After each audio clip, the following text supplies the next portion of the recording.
Hubble missions. For nearly 2 decades, thousands of people around the world, many spending their entire careers, built the James Webb Space Telescope. And it all comes down to this.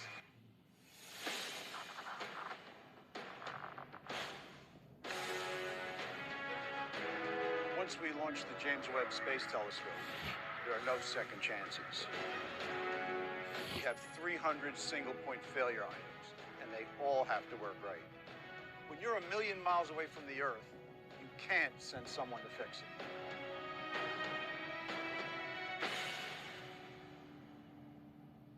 We've never put a telescope this large in space. We want to see distant parts of the universe humans have never seen before. Looking back in time almost 14 billion years to see the first galaxies that formed after the Big Bang. And we want to search for the building blocks of life in the atmospheres of planets orbiting distant stars. To unfold the history of the universe, we must first unfold this telescope.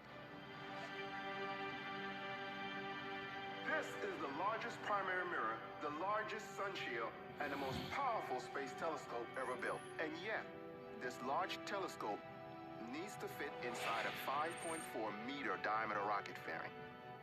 That's the largest fairing size available on any rocket, and it's the fairing size on our ride to space. The Ariane 5, provided by the European Space Agency, is one of the world's most powerful rockets. To cheat the fairing size limit, we built Webb to fold, like origami, to fit inside the rocket fairing. And this brings us to our most challenging part of this mission, unfolding it in space. Think of what you're doing. You're taking this extraordinarily delicate, precise, state-of-the-art scientific instrument, you're slapping it on a rocket, and for the next 8 minutes, the explosion from that rocket is following you into outer space. Vibrating you, shaking you. Everything that goes into outer space has to live through this environment and work once it gets there without having someone come to fix it.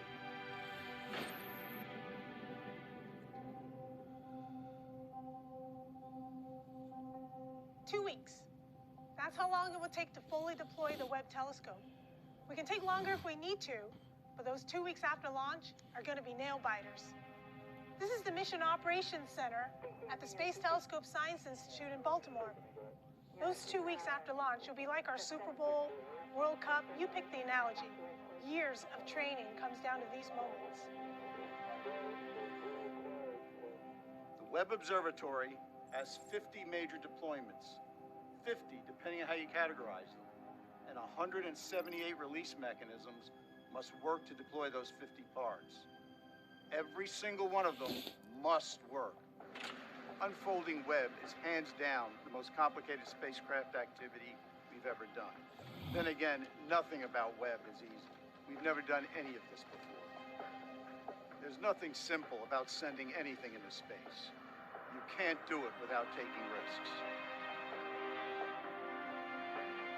This mission is squarely in new spacecraft territory.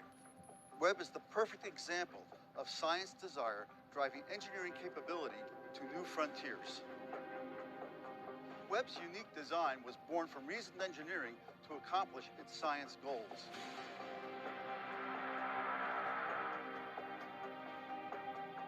Here's the plan.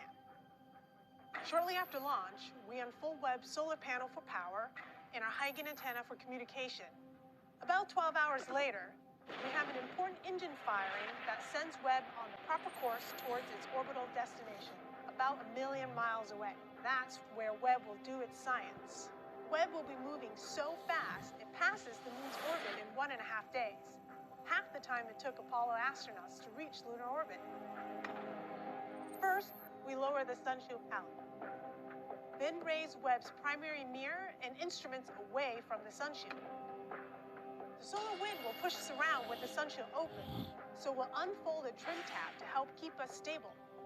We got these huge, iconic, golden segmented mirrors that will help us deliver amazing new images from the cosmos. But in some ways, the sun shield is a lot more complicated, and it's just as essential. Without it, nothing works. Here we've got 5 sun shield layers, of approximately 8,900 square feet, almost the size of 3 tennis courts, of very thin Kapton material, about 1 to 2/1000ths of an inch thick. Making them go where you want them to go in zero-G is extremely challenging. The sun shield shades the telescope from the heat of the sun, Earth, and moon. The concept is simple, but there is nothing simple about the design or operation, especially when you get to space. Webb's sun shield assembly includes 140 release mechanisms, approximately 70 hinge assemblies, 8 deployment motors, bearings, springs, gears, about 400 pulleys, and 90 cables totaling 1,312 feet. All this just to keep the sun shield under control as it unfolds.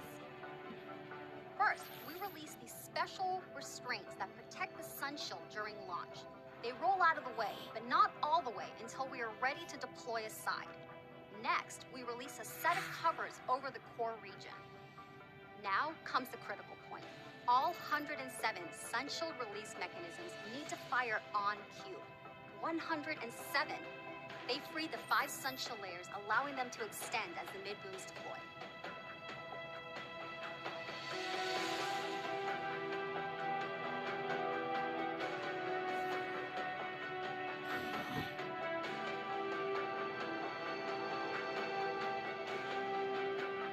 With the sun shield fully deployed, we start setting up the optics. First, the secondary mirror is extended and locked into place. A special radiator behind Webb is extended, which helps further lower the temperature of the science instruments. Finally, we open the primary mirror's wings and lock them in place. With that done, Webb is in its final configuration, but we're not done yet. After 47 deployments and accomplishing the hardest spacecraft unfolding NASA has ever done, Webb still won't be ready for science.